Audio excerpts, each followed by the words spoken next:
자본시장법 첫 번째 시간, 자본시장법의 연역과 목적에 대해서 살펴보겠습니다. 자본시장법 법 조문으로는 제1조 목적에 해당합니다. 법 조문의 내용을 한번 음성으로 들어보겠습니다. 자본시장법 제1조 목적. 이 법은 자본시장에서의 금융혁신과 공정한 경쟁을 촉진하고 투자자를 보호하며 금융투자업을 건전하게 육성함으로써 자본시장의 공정성, 신뢰성 및 효율성을 높여 국민경제의 발전에 이바지함을 목적으로 한다. 우리가 흔히 자본시장법이라고 부르고 있는 이 법률의 정식 명칭은 이 자본시장과 금융투자업에 관한 법률입니다. 이 자본시장법이 제정되기 전에는 이 많은 단행법들이 이 자본시장에 대해서 규제를 하고 있었습니다. 그래서 여러 법률들이 각각의 분야를 떠맡아서 이 자본시장을 규율을 하고 있었는데요.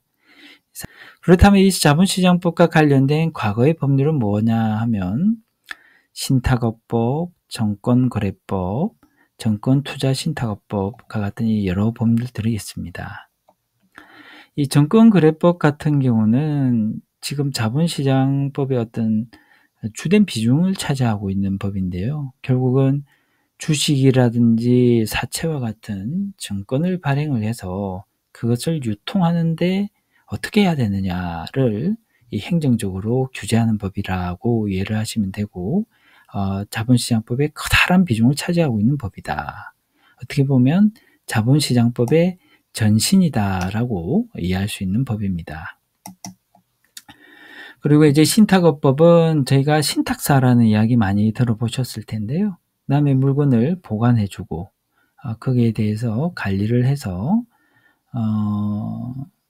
이윤이 나면 그걸 분배를 해주는. 그래서 이제 이 부분도 저희가 뒤에서 좀 더 살펴보게 될 것입니다. 그 은행이 하는 금전신탁이라는 것이 있는데 그것도 이제 그런 범위도 다 자본시장법에 포섭이 되었습니다. 그리고 자본시장법에서 또 상당한 비중을 차지하고 있는 것이 이제 펀드인데요. 펀드는 우리나라 같은 경우에는 이 투자신탁이라는 계약구조의 신탁이 있고요. 또 투자회사라고 하는 이 주식회사 구조의 펀드가 있습니다. 이에 관한 근거 법률이 처음에는 69년도 그리고 98년도 이제 각각 이렇게 정해졌는데 2004년도에 간접투자자산운용업법이라고 해서 이 펀드, 두 가지 형태의 펀드를 다 통합하는 법률이 제정이 됩니다. 그리고 이제 이것이 또 다시 이제 자본시장법으로 포섭이 나중에 되게 되죠. 그 밖에도 중요한 자본시장 관련 법률은 이제 많이 종합금융회사에 관한 법률, 그리고 선물거래법, 이제 이런 것들이 있는데 이것들도 나중에 다 자본시장법으로 포섭이 됩니다.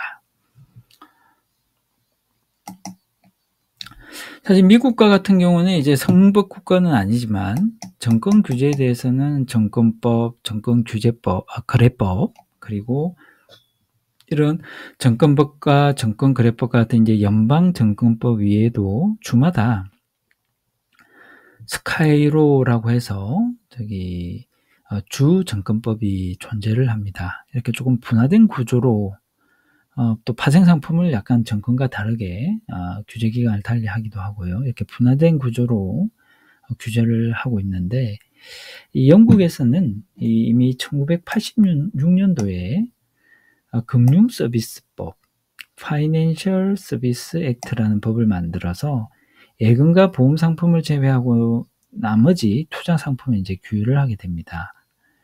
그리고 한 걸음 더 나가서 2000년도에는 영국 FSMA, 금융 서비스 시장법이라는 것을 규정을 해서 아예 금융상품, 투자성이 있는 거라든지, 그러니까 좀 손실을 볼 수 있는 그런 투자 상품 외에도 예금과 같이 안전한 예금, 보험 상품 이런 것들도 다 대출 이런 것들도 다 묶어서 이제 규율을 하는 이 FSMA를 제정을 하고 일본은 이제 그 정도까지는 뭐 연도별로는 더 뒤지만 그 정도까지는 나가지 않고 FSA 수준, 그래서 은행과 보험 상품을 제한 모든 금융 상품을 규율하는 이 금융상품 거래법이라는 것을 제정을 하게 됩니다.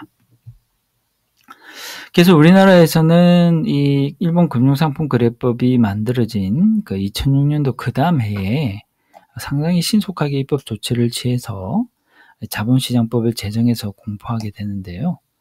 다만 이 법에 대해서 굉장히 변화가 컸기 때문에 시행 기간을 한 1년 6개월 정도 둬서 2009년도 2월 4일 날 이것을 이제 시행을 하게 되고, 그 중간에 필요한 하위법령, 대통령령, 또 시행규칙, 그리고 금융위원회, 소관위원회죠. 소관부처죠. 금융위원회의 고시 같은 것을 이제 제정을 하게 됩니다. 그래서 이렇게 자본시장법을 제정을 하면서 은행법과 보험법, 이제 은행에 관한 법률은 은행법이 있고요. 보험 산업에 관한 법률은 상법의 보험편을 이제 보험법이라고 합니다. 사실 근데 산업적으로는 보험업법이라는 게 또 따로 있습니다. 그래서 보험법은 상법의 일종으로서 법무부 소관 법률이고요. 보험업법은 산업법으로서 행정 규제를 받아야 하기 때문에 보험업법은 금융위원회의 이제 소관 법률입니다. 이제 이런 법률들을 빼고는 증권거래법이라든지 선물거래법, 간접투자자산운용업법, 신탁업법, 이런 여러 앞에서 본 이런 자본시장 관련 6개 법률이 다 폐지가 되고 다 묶여가지고 이제 자본시장법으로 이제 옮겨가게 됩니다. 그리고 뭐 이 법들 못지않게 많은 비중을 차지하고 있는 여신전문금융업법, 부동산 투자회사법, 선박투자회사법, 부동산 투자회사법, 이런 것이 이제 리츠라고 하는 거죠. 이런 여러 법률들은 자본시장법의 규정과 이제 조화를 이루기 위해서 대대적인 정비를 하게 됩니다. 그럼 이렇게 힘들게 여러 관련 법들을 통합하고 묶어서 자본시장법을 출발시킨 이유가 뭐냐? 사실은 제일 처음에는 이게 금융투자업자의 업무범위 확대라는 것이 상당히 중요한 이유였습니다. 사실 우리가 자본시장법을 제정 작업을 할 때는 어떻게 부르냐고 하면 자본시장 통합법이라는 이 통합의 의미를 상당히 강조를 하고 어떤 사이즈를 확대한다는 것을 굉장히 강조를 했습니다. 그래서 우리나라도 금융산업을 크게 발전시켜보자. 그러기 위해서 필요한 투자은행. 은행은 이제 일반적으로 제가 상업은행을 이야기하는 거고요. 투자은행은 이 기업 금융을 위주로 정권의 발행이라든지 아무튼 기업 금융에 관해서 다 이렇게 챙겨주는, 그러면서 돈도 상업은행만큼 수준은 아니더라 하더라도 그때그때 급전을 빌려주거나 상당한 대출을 해주는 그런 은행들을 이제 투자은행이라고 할 수 있는데, 그럼 우리도 미국의 큰 대형은행처럼 리만 브라더스 같은 은행을 한번 만들어 보자. 투자은행을. 이제 그런 의도에서 자본시장법이 출발한 그 어떤 배경도 이제 큽니다. 그런데 하필이면 2007년도에 자본시장법을 그런 의욕적으로 이제 공포를 하고 시행을 기다리고 있는 와중에 2007년 말에 우리가 그 모델로 삼은 리만 브라더스와 같은 큰 투자은행들이 넘어져 버립니다. 이제 당시에 이제 서브프라임 사태 모기지도 있고 여러 가지 이제 또 규제 완화 이런 것들이 겹쳐서 어떻게 보면 투자은행들이 상당히 좀 도덕적 해이를 좀 많이 일으켰죠. 이제 그런 부분에서 문제점이 지적이 되고, 그러다 보니까 이게 사이즈를 키우고 규제를 완화하는 것이 바람직하냐라는 또 의문이 제기되는 상황이 이제 주류적인 위치를 차지하게 됨에 따라서 원래 의도한 것처럼 대형은행을 만들겠다, 금융기관들의 자율성을 크게 부여하겠다, 이런 것을 이제 강하게 말할 수 없는 이제 그런 상황이 아이러니하게도 이제 일어나게 되죠. 그래서 이제 자본시장법의 어떤 근본적인 우리나라 코리아만의 자본시장법의 어떤 기본 방향은 좀 대형화를 시키자라는 것은 이제 조금 많이 힘을 잃었고요. 투자자 보호 강화가 오히려 이제 그 공백 부분을 메우게 되었고, 이제 그 밖에 어떤 상품 설계라든지 이런 것을 위해서 이 정권의 개념을 너무 제약을 하지 말자. 또 한편으로 그렇게 막 상품을 만들 때 규제가 또 공백이 되면 안 되니까 규제를 기능적으로, 포괄적으로, 그러니까 예전에 형식적으로 규제하던 것을 좀 실질적으로 규제할 수 있는 방식으로 바꾸자 해서 이 포괄주의 규율 체계 그리고 기능별 규율 체계라는 것을 채택을 하게 됩니다. 그래서 그 내용을 한번 자세히 좀 살펴보면 포괄주의 규율 체계라는 것은 예전에 이제 정권거래법을 한번 보면 이렇게 유가증권이라는 것을 규율 대상으로 규제 대상으로 삼아서 갖고 해당하는 것을 말한다. 그러니까 어떤 실질적인 정의를 하지 않고 바로 요것 요런 거는 유가증권이니까 이 법의 규율을 받으라. 그리고 이제 좀 더 좀 변동성이 있을 수 있으니까 시행규칙에 가서도 이렇게 누가 발행하는 수익증권, 주택저당증권 이렇게 하나하나 규율을 하게 됩니다. 이런 것을 이제 저희 그 자본시장법에서는 이렇게 금융투자상품이라는 것은 큰 개념을 하나 만들어 가지고요. 여기 들어오면 다 자본시장법 규제 대상 해서 이렇게 크게 규제 대상을 정하고, 또 그러면 사실 그러면 실질적인 개념이 있어야 되지 않습니까? 그런 실질적인 개념에 대해서 규율을 하면서 이 미국의 투자계약증권 이게 상당히 추상적이면서도 굉장히 이게 바운더리가 넓은 개념이거든요. 이제 이것까지 들어와서 예전에 구체적으로 규제 대상을 정하던 것을 넓게 잡아서 어떤 규제 공백이 일어나지 않도록 포괄주의 규율 체계로 변경을 합니다.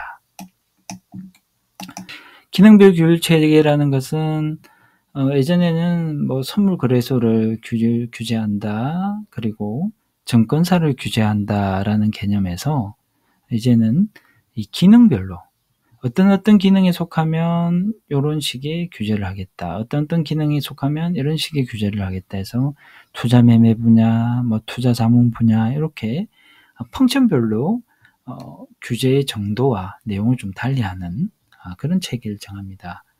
그래서 예전엔 기간별로 하다 보니까 펑션은 같은데 기간이 다르다고 해서 서로 다른 내용의 규제가 다른 수준의 규제가 들어가서 이제 형평성이 없는 부분이 있었는데, 기간이 달라도 펑션이 같다면 똑같은 규제를 하겠다라고 해서 좀 더 합리적인 규제가 가능하도록 형평성 맞는 규제가 가능하도록 규율 체계를 바꾸게 됩니다.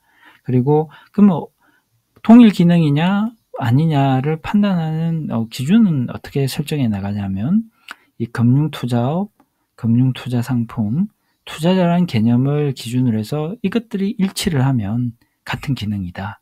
기간의 타이틀을 보지 않겠다라고 이제 원칙을 정하게 됩니다.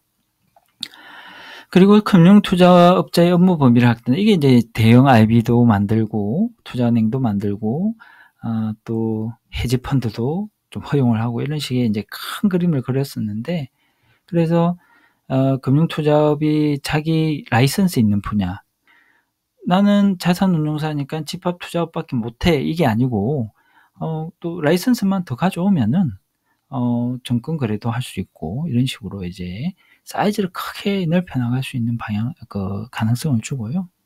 그리고 여러 가지 부서 뭐 애탁 업무라든지 예치받는 거라든지 또 송금하는 거, 지급 결제하는 거 뭐 이런 것을 이제 허용을 해 줌으로써 많이 이렇게 길을 열어 주는데, 이 금융위기가 글로벌 금융위기가 2007년도 말에 발생함으로써 많이 힘을 잃게 되는 이제 그런 분야가 되어버렸습니다.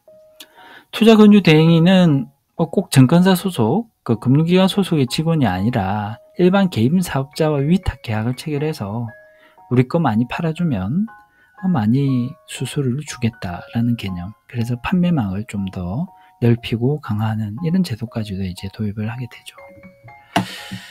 이 투자자 보호 강화는 이제 이런 그 대형화, 자율화에 대해서 소비자 보호를 더 강화할 필요가 있지 않느냐 해서 이제 들어온 건데요. 투자 권유 규제라고 하면 상품을 팔 때 투자자들한테 상품을 잘 설명을 해주고, 그리고 그 사람한테 맞는 상품. 지금 이제 퇴직을 하게 돼서 이제 수입이 이제 일정하게 들어오지 않는 사람한테 투기성이 강한 상품을 뭐 권유를 하면 안 되지 않겠습니까? 이제 그런 것처럼 그런 여러 가지 적합성 원칙, 설명 허브, 부과 이제 이런 것들을 뒀는데요. 지금은 현행법상으로는 이제 이 부분이 다 이제 삭제가 되고 해당하는 내용이 다 금융소비자보호법으로 옮겨갔습니다. 그래서 금융소비자보호법에 이 투자권유 규제가 상당 부분 옮겨갔다라고 알고 계시고, 다만 초기에는 자본시장법에 이것이 들어왔다라고 보시면 되겠습니다. 그 밖에 이제 은행이 금융기관이 일을 하다 보면 금융회사 자신의 어떤 이익과 투자자의 이익이 이제 충돌이 될 수 있고, 또 이 여러 가지 겸용을 허용한다고 했는데요. 이게 투자 매매업 입장에서 보면 손실이지만 또 집합 투자업 입장에서 보면 큰 이익이다. 이렇게 됐을 때 이 누구의 이제 어느 특정의 일방의 이익을 위해서 그 일반 계열사의 이익을 위해서 이제 이렇게 객관적으로 일을 처리하지 않는 경우가 있을 수 있는 이런 부분은 이해상충을 생기지 않도록 이 방지 체제를 마련하겠다. 그리고 그 밖에 투자자 보호를 위해서 공시, 디스클로저, 밝힐 건 밝히는 거, 투명하게 사정을 밝히는 이런 공시 제도도 적용 범위를 확대하겠다라는 이런 내용들이 포섭이 되어 있습니다. 그래서 이런 부분에 대해서는 나중에 더 자세히 저희가 살펴볼 수 있도록 하겠습니다.